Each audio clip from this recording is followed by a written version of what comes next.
ntabwo bikiri inkuru kuba ikipe y'igihugu y'u Rwanda Amavubi itazagaragara mu gikombe cy'isi kizabera mwaka utaha muri Leta Zunze Ubumwe za Amerika, Canada ndetse na Mexique. Ni nyuma yo kunyagirwa n'ikipe y'igihugu ya South Africa bafana mu rugo ibitego 3-0.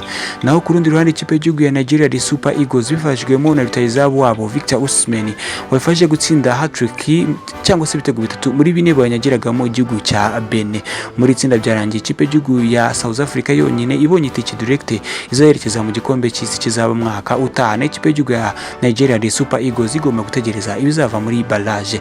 Benin, u Rwanda, Zimbabwe ndetse na Lesotho inzozi zo kuzarota gukina igikombe cy'isi cya 2023 zamaze gushyirwaho akadomo. Icyo bagomba kuzakora no kuzicara ubundi bagashyira amaso yabo kuri ekara bakakireba nkatwe twese. Nakomeje kubona ku mbuga nkoranyambaga zitandukanye umuzamu w'u Rwanda Ntwari Fiacre yakomeje gutukwa bikomeye cyane. Ndagira ngo mumfashe dukimaka. Ese Ntwari Fiacre twari tubonye niwe mwari musanzwe muzi?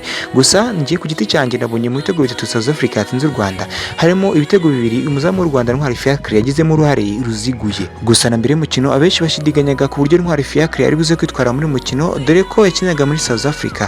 Aha akaba nasanzwe gukora amaronko umunsi kundi dore ko muri club akinamo muri Kaizer Chiefs ya muri South Africa.